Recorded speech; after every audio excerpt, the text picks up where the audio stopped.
Here are your 2 minutes of pro football history presented by the Pro Football Hall of Fame. Examine the NFL record book and you'll see Hall of Famers' names sprinkled throughout it. A closer look will also show that those greats enshrined in Canton had some of their finest days in the playoffs. One such instance came in the 1985 NFC Divisional Playoff game between the Los Angeles Rams and the Dallas Cowboys. The Rams star running back Eric Dickerson was entering the '85 postseason with a bit of a chip on his shoulder. After setting the single-season rookie record with 1,808 yards, Dickerson broke the bank his second year with the most rushing yards ever in one season, 2,105. But in year three, although he broke the 1,000-yard mark again when he rushed for 1,234 yards, it was treated as an off year for him.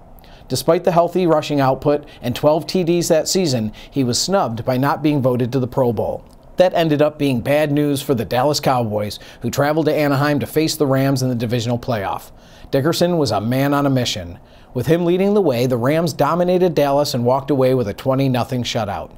80% of the Rams' offense and both of LA's TDs that day were courtesy of Dickerson, who shattered the NFL single-game rushing record. He gained 248 yards on 34 carries, including TD runs of 55 and 40 yards to blow the game wide open in the second half.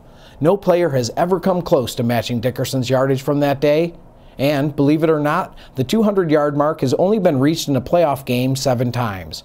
Aside from Dickerson, the other players to rush for 200 yards in the postseason are the San Diego Chargers' Keith Lincoln in 1964, the Rams' Lawrence McCutcheon in 1975, Freeman McNeil of the New York Jets in '83, Timmy Smith's 204 yards for the Washington Redskins in Super Bowl 22, Lamar Smith for the Miami Dolphins in 2000, and most recently in 2008 by the Green Bay Packers' Ryan Grant.